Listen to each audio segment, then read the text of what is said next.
অবিশ্বাস্য ৰহস্যময়ী আৰু মানুহে নিজেই নিজৰ দেহৰ অংগ হোৱা এক বিশেষ এক্সপেৰিমেণ্ট যাৰ নাম ৰুছিয়ান স্লিপ এক্সপেৰিমেণ্ট। এই এক্সপেৰিমেণ্টটো 1940 চনত ৰাছিয়াত কৰা হৈছিল। এক্সপেৰিমেণ্টটোৰ এক বিশেষ উদ্দেশ্য আছিল যে এজন মানুহে টোপনি নোহোৱাকৈ কিমান দিনলৈ জীয়াই থাকিব পাৰে বা টোপনি নহ'লে মানুহৰ দেহত কি কি পৰিৱৰ্তন ঘটিব পাৰে।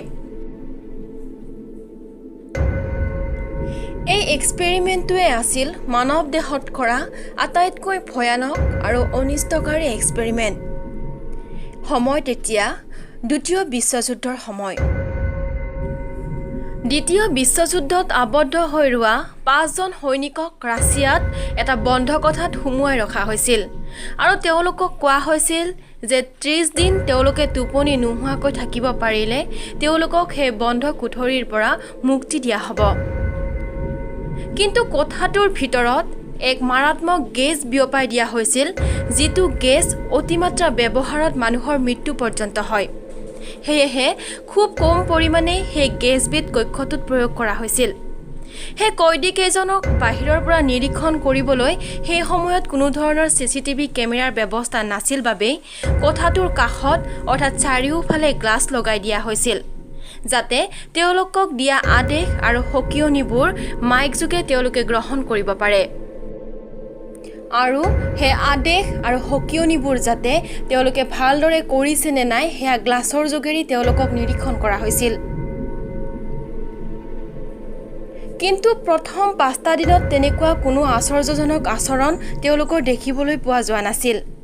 কম পৰিমাণে কোঠাটোত তেওঁলোকে অক্সিজেন পাছ কৰি থকা হৈছিল। সময়মতে তেওঁলোকক খাদ্যও যোগান ধৰা হৈছিল, মাত্ৰ তেওঁলোকক শুবলৈ দিয়া নাছিল।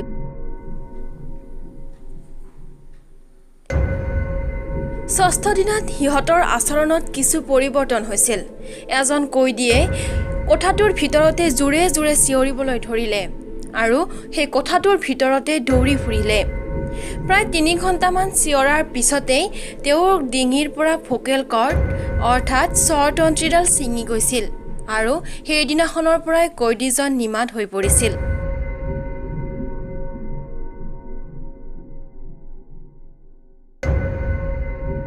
তেনেকৈয়ে সময় বাগৰিল। কেইদিনমানৰ পাছত গম পোৱা গ'ল যে সেই আবদ্ধ হৈ থকা কয়দীকেইজনে নিজেই নিজক খোৱা আৰম্ভ কৰিছিল। নিজৰ নখেৰে মুখৰ গাৰ ছালবোৰ এৰুৱাবলৈ ধৰিছিল আৰু সেইবোৰ খাই পেলাইছিল। মানসিক অৱস্থা ইমান বেয়া হৈ পৰিছিল যে তেওঁলোকে নিজৰ শৰীৰৰ অংগবোৰ খাবলৈ আৰম্ভ কৰিছিল। তেওঁলোকৰ শৰীৰৰ বিভিন্ন অংশৰ ছাল বাথৰুমতহে পোৱা গৈছিল।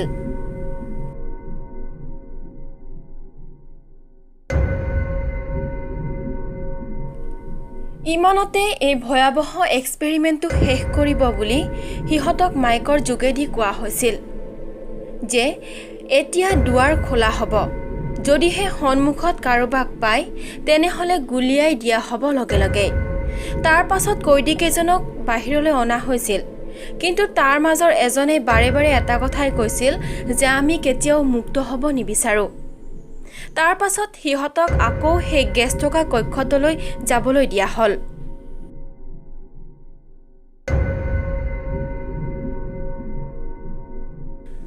কয়দীকেইজনৰ নিজৰ দেহৰ ছালবোৰ নাইকিয়া হৈ গৈছিল। তেওঁলোক দেখিবলৈ একোটা জোকাৰ দৰে হৈ পৰিছিল। তাৰ পাছত দেখা গৈছিল যে সিহঁতক যিবোৰ খাদ্য দি থকা হৈছিল সেয়া 1% নাইকিয়া হোৱা নাছিল। অৰ্থাৎ ইমান দিনে কয়দীকেইজনে তেওঁলোকক দিয়া খাদ্যবোৰ গ্ৰহণ কৰা নাছিল, তাৰ পৰিৱৰ্তে নিজৰ গাৰ অংশবোৰহে খাই আছিল। এই ভয়াৱহ এক্সপেৰিমেণ্টটোৰ পাছত সিহঁতক হাস্পতাললৈ লৈ যোৱা হৈছিল। তাৰে 3জনৰ ইতিমধ্যে মৃত্যু হৈছিল। যি 2জন জীৱিত আছিল তাৰে এজনক অপাৰেশ্যনৰ বাবে লৈ যোৱা হৈছিল, কিন্তু লক্ষণীয়ভাৱে তাৰ দেহৰ কিছু অংশই নাছিল।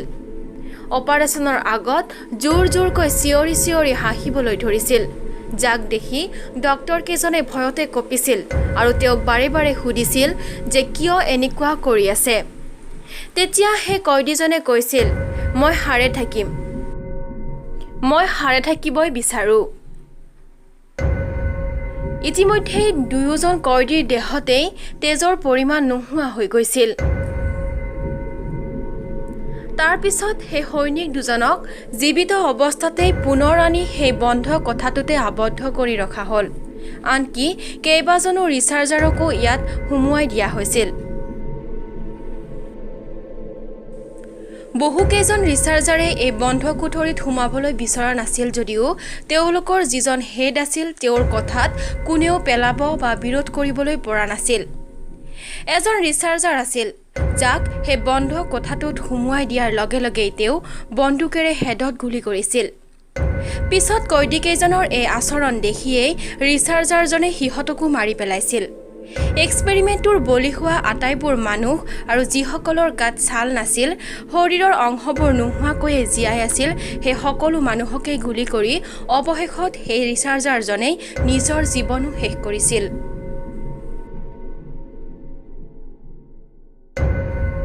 কিন্তু এই ভয়ানক এক্সপেৰিমেণ্টটোৰ পাছতো কোনেও নাজানে এই এক্সপেৰিমেণ্টটো কেৱল টোপনিৰ ওপৰত আছিল নে সেই মাৰাত্মক গেছবিধ মানুহৰ দেহত পৰীক্ষা কৰা হৈছিল।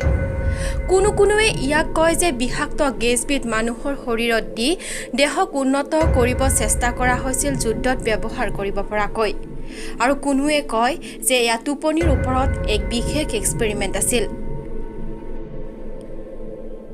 ইতিমধ্যে এই এক্সপেৰিমেণ্টৰ ওপৰত ভিত্তি কৰিয়েই কেইবাখনো চিনেমাও নিৰ্মাণ কৰা হৈছে। তথাপিও আজিলৈকে কোনেও শুদ্ধতা দিব পৰা নাই আচলতে এই এক্সপেৰিমেণ্টৰ মূল উদ্দেশ্য কি আছিল।